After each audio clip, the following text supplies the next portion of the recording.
উদ্যোক্তারা কি ঘুমায় নাকি তারা ঘুমের ভিতরে বিজনেস আইডিয়া নিয়ে চিন্তা ভাবনা করে? 22 সালের মার্চের দিকে বিনোদপুর এবং রাজশাহী বিশ্ববিদ্যালয়ের স্টুডেন্টদের মধ্যে একটা ক্ল্যাশ হয়। আপনাদের মার্কেটিং স্ট্র্যাটেজিটা আসলে কেমন ছিল? তখন তিনি দিচ্ছিলেন ঢাকা বাড্ডা থেকে। তো আমরা বললাম যে আসলে আমরা এখন রাজশাহী ইউনিভার্সিটিতে মধ্যেই রয়েছি। আমরা একটা বিষয় মনে হয় কি আসলে বিনোদপুরে ওই দিন যদি ঝামেলাটা না লাগতো সাধের বাজার হয়তো এতটা জনপ্রিয় হতো না। প্রথমে আমরা যখন শুরু করি তখন আমাদের বলা হতো মাছ বিক্রেতা, আমাদের বলা হতো মাংস বিক্রেতা। কিছু ফান্ড তো লাগার কথা, আপনার ফান্ডটা কেমনে ম্যানেজ করছিলেন? একজন হলেও আমাদের কাছে 1 পিস বা 2 পিস মাছ কিংবা মাংস আমাদের কাছে অর্ডার করতে পারে।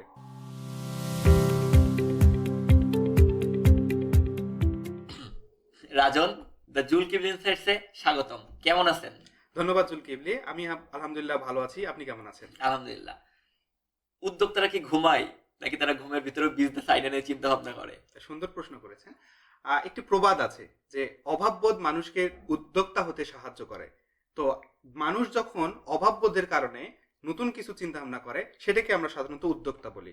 তো উদ্যোক্তারা ঘুমায়, অবশ্যই ঘুমায়, তবে তাদের ঘুমের মধ্যেও স্বপ্ন দেখে সবসময় যে কিভাবে উদ্যোক্তা হব, কিভাবে নতুন কিছু উদ্ভাবন করব।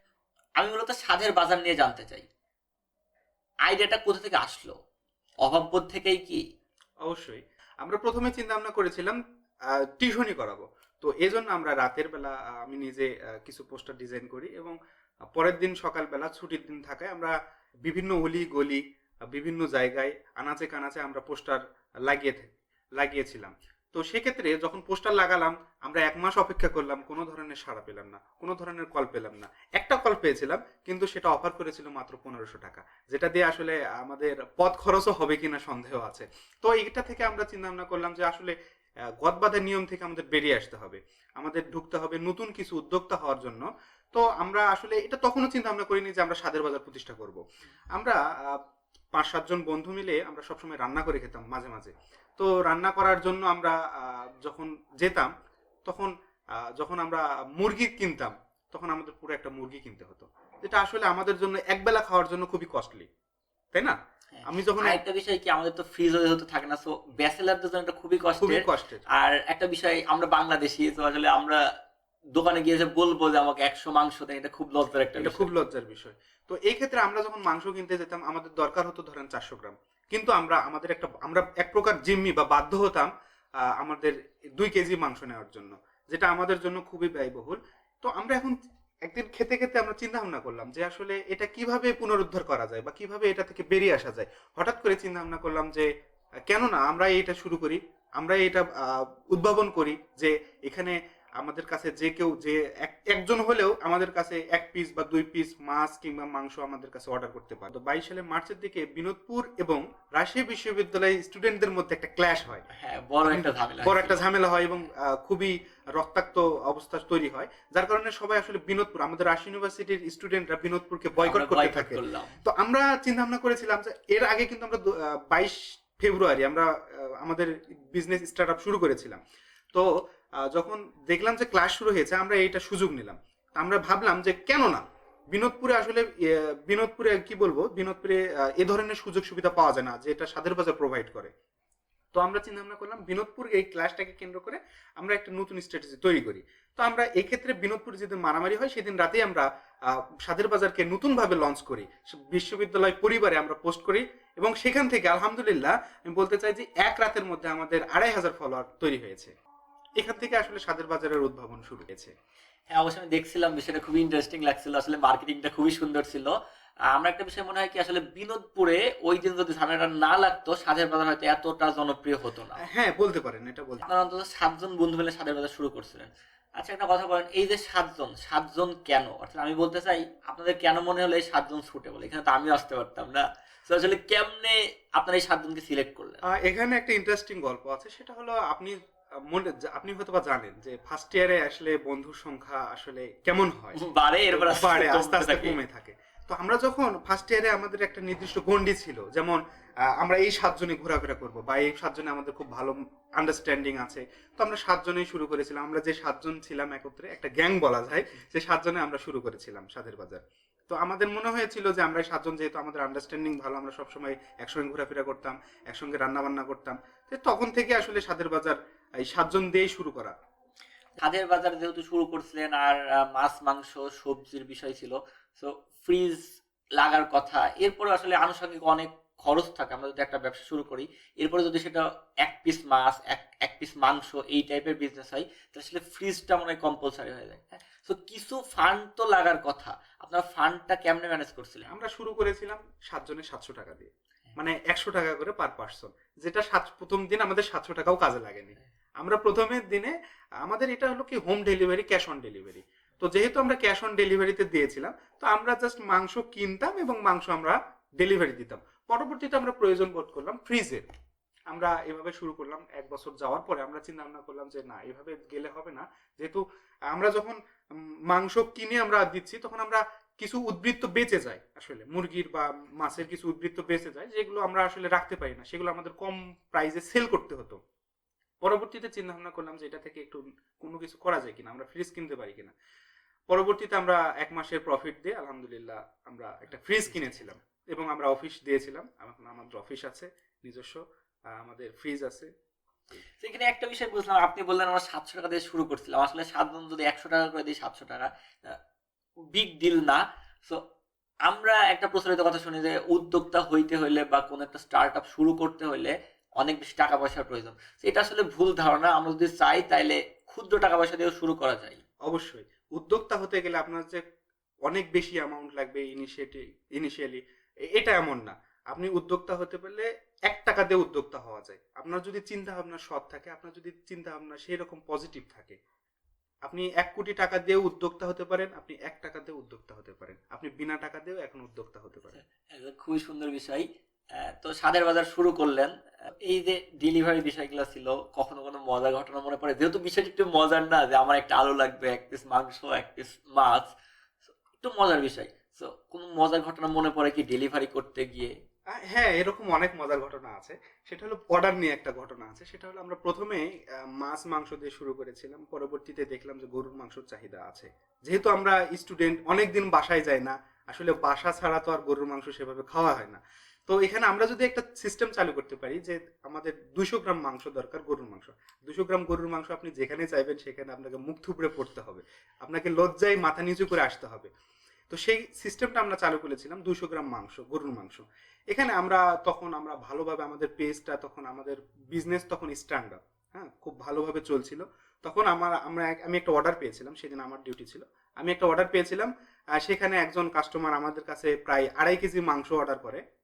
আমরা যে এইভাবে চাচ্ছিলাম, অর্ডার করার পর সবকিছু তাকে ডেলিভারি টাইম সবকিছু বলে দেওয়ার পরে আমি যখন লিখছিলাম যে আপনার স্থান বা ঠিকানাটা দিন, তখন তিনি দিচ্ছিলেন ঢাকা বাড্ডা থেকে।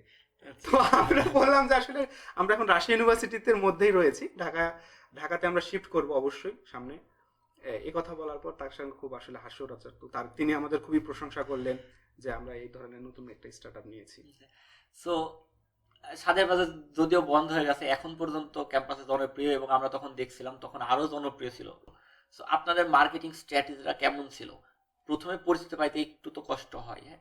সো আমরা যদি শুনছি যে বিনোদপুরের ঘটনার পর আপনারা আরো বেশি পরিচিত পাইলেন, তারপরেও নিজেদের কিছু প্ল্যানিং তো থাকে, যদি এত পরিচিত পাইছেন পুরো ক্যাম্পাসে, আপনাদের মার্কেটিং স্ট্র্যাটেজিটা আসলে কেমন ছিল? আমাদের মার্কেটিং স্ট্র্যাটেজি সবসময় ছাত্র বান্ধব ছিল, সবসময় শিক্ষার্থী বান্ধব ছিল। আমরা এমনভাবে চিন্তা ভাবনা করেছিলাম যেটি আমার প্রয়োজন সেটি যেন আমি সেই বাজার মূল্যেই পেয়ে থাকি। তো আমরা সর্বপ্রথম আমরা ফ্রি হোম ডেলিভারি দিয়েছিলাম, বা বিশ্ববিদ্যালয় ক্যাম্পাসে ফ্রি ডেলিভারি, কোনো চার্জ লাগবে না। ক্যাম্পাসের যে কোনো আনাচে কানাচে আপনি আমাদের ডেলিভারি নিতে পারেন, সেক্ষেত্রে কোনো চার্জ থাকছে না। আর আপনি লক্ষ্য করলে, আপনি হিসাব করলে বুঝতে পারবেন যে বিনোদপুর কিংবা স্টেশন বাজারে বা কিংবা সাহেব বাজারে যে পণ্যটা আপনি যে দামে কিনছেন, আমাদের থেকেও ফ্রি হোম ডেলিভারি এবং তার থেকে কম কোয়ান্টিটিতে আপনি নিতে পারবেন। তো এখানে একটা সমস্যা আছে যে রিক্সা ভাড়াটা অনেক বেশি রাজশাহীতে। তো যদি আমি এখানে থাকি, এখান থেকে যদি বিনোদপুর কিছু কিনে আনতে যাই, তার মানে আমার আসলে 20 টাকা, 25 টাকা, 30 টাকা রিক্সা ভাড়া চলে যাবে। এটা বিশাল একটা সেভিংস এর বিষয় স্টুডেন্টদের কাছে। সো এইটা আপনাদের মার্কেটিং এর ক্ষেত্রে অনেকটা বেশি কাজ করছে না? আমরা ইউনিভার্সিটি বেসড ক্যাম্পেইন করছি, আমরা ইউনিভার্সিটি বেসড ক্যাম্পেইন করেছি। আমরা আমাদের ইউনিভার্সিটিতে ক্যাম্পেইন করেছি দীর্ঘদিন, আমরা বুথ দিয়েছি যেখানে আমরা বিভিন্ন ধরনের চমকপ্রদ অফার দিয়েছি।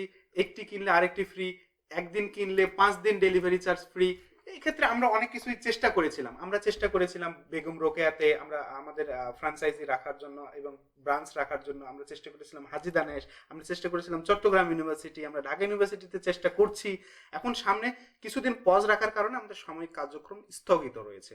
আমরা ইনশাল্লাহ সামনে খুব ভালোভাবে কাজ করব এবং আমি একটু বলে রাখতে চাই, সেটা হলো আমরা মাঝে মধু, যতটুকু প্রয়োজন মধু, তারপর সিয়াসিড, আমরা আম, লিচি, খেজুরের গুড়, মানে যেগুলো ইউনিক এবং যেগুলো অথেন্টিক প্রোডাক্ট, সেগুলো স্বাদের বাজারের মাধ্যমে যতটুকু আপনার প্রয়োজন ততটুকুই আপনার কাছে পৌঁছে দেওয়ার চেষ্টা করছি। উদ্যোক্তাদের ক্ষেত্রে আরেকটা সমস্যা আমরা দেখি, বিশেষ করে যখন আমরা ভার্সিটি লেভেলে বা স্কুল কলেজ থেকে এটা শুরু করি, আশেপাশের বন্ধুরা থাকে, কটু কথা শুনতে হয় অনেক ক্ষেত্রেই। অবশ্যই অবশ্যই। হ্যাঁ, তো আপনাদের ক্ষেত্রে এটা হবে, এটা খুব স্বাভাবিক।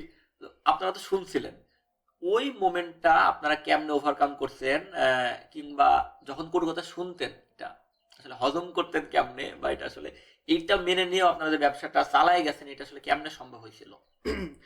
অবশ্যই আপনি যখন নতুন কিছু তৈরি করবেন সেখানে আপনার অবস্ট্যাকল থাকবেই, কটু কথা থাকবে, বাধা থাকবে, এটাকে আপনাকে ওভারকাম করতে হবে। তো আমরা ওভারকাম করেছিলাম, বা আমরা যেভাবে কটু কথা শুনেছিলাম, প্রথমে আমরা যখন শুরু করি তখন আমাদের বলা হতো মাছ বিক্রেতা, আমাদের বলা হতো মাংস বিক্রেতা, কেউ বলতো যে এখানে অর্ডার করে কি, ওখানে অর্ডার করে। আমরা প্রথমে একটা কথা বলি, সেটা হলো আমরা যখন প্রথম অর্ডারটা নিই তখন আমরা খুব ভয়ে ছিলাম যে কাস্টমার কিভাবে নেবে, আমাদের কিভাবে ফিডব্যাক দিবে। আমরা সবসময় ফিডব্যাক নেওয়ার চেষ্টা করেছি এবং ইমপ্রুভ করার চেষ্টা করেছি। তো এক্ষেত্রে বন্ধু বান্ধবের দ্বারা সব থেকে বেশি আমরা আঘাতপ্রাপ্ত হয়েছিলাম। কিছু কিছু গুটি কয়েক বন্ধু আমাদের সঙ্গে কটুভাবে বা এই বিষয়টাকে ভালোভাবে নেয়নি, যে আমরা এক পিস ইউনিভার্সিটি লেভেলে এসে যেখানে আমাদের টিউশন করার কথা, যেখানে আমাদের কোচিং করানোর কথা, সেখানে আমরা কেন মাছ মাংস বিক্রি করছি। তো এটা আসলে আমরা ওভারকাম করেছি, তাদেরকে বুঝিয়েছি। সে যখন আমাদের কাছে অর্ডার করেছে তখন আমাদের কাছে সবচেয়ে বেশি ভালো লেগেছে যে আসলে তাদেরও প্রয়োজন আমাদেরকে। মুদ্রার এপিট ওপিট দুই দিক থাকে। আপনার কটু কথা শুনছেন, অবশ্যই অনেক প্রশংসাও পাইছেন। আপনাদের কোন সময় গিয়ে মনে হয়েছে যে না, আমরা এখন মোটামুটি সফল, বা স্বাদের বাজার একটা স্টেবল জায়গায় আছে? মুহূর্তটা কেমন ছিল, বা এটা কোন মুহূর্ত ছিল? ভালো কথা বলেছেন। আসলে শুধুমাত্র কটু কথা যে পেয়েছি তার সংখ্যা কম, এবং আমরা সফলতার যে একটা ধারাবাহিকতা ছিল, মানুষ আমাদের চেনত, এটা আমাদের সব থেকে বেশি আমাদের সফলতা বলে আমি মনে করি।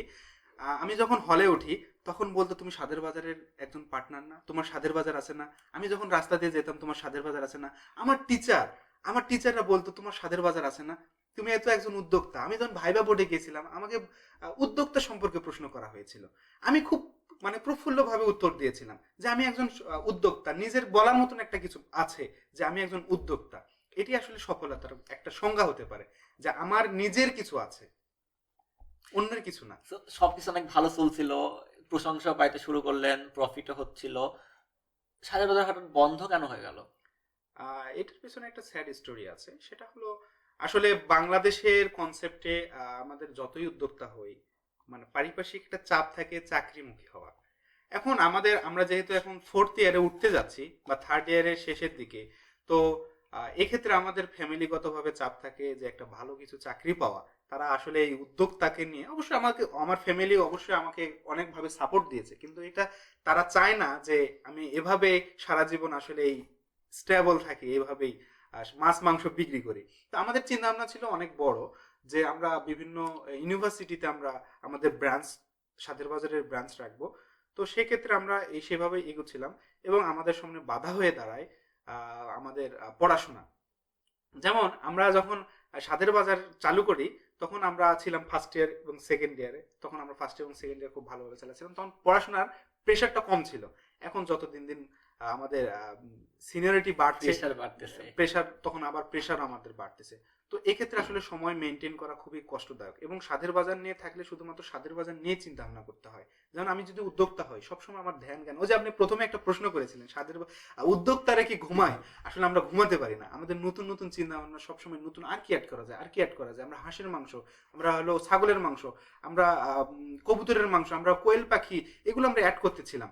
আসলে সবকিছু নতুন নতুন কিছু আমাদের চিন্তা ভাবনা করতে হয়। একদিন যেটা রেখেছি পরবর্তীতে দিন আমাদের নতুন কিছু অ্যাড করতেই হবে, এই চিন্তা ভাবনা ছিলাম। তো আমাদের যখন নতুন কিছু চিন্তা ভাবনা করতে হয় তখন আমাদের একটু সময় দিতে হয় স্বাদের বাজারকে। তো যখন আমরা স্বাদের বাজারকে সময় দিই আমাদের পড়াশোনার একটু ব্যাঘাত ঘটে। তো আমরা চিন্তা ভাবনা করলাম যে আসলে এভাবে স্বাদের বাজার আসলে কত দূর যেতে পারে। তো সেক্ষেত্রে আপাতত কিছুদিন পজ রাখা হয়েছে। স্বাদের বাজার একেবারে হারিয়ে যায়নি, স্বাদের বাজার অবশ্যই ফিরে আসবে। তবে সাধারণত কিছুদিন আমরা পজ রেখেছি, যাতে আমরা একটু পড়াশোনা করে নিজেকে স্টেবল করতে পারি। পড়াশোনার পাশাপাশি আমরা স্বাদের বাজার অবশ্যই ফিরিয়ে আনবো।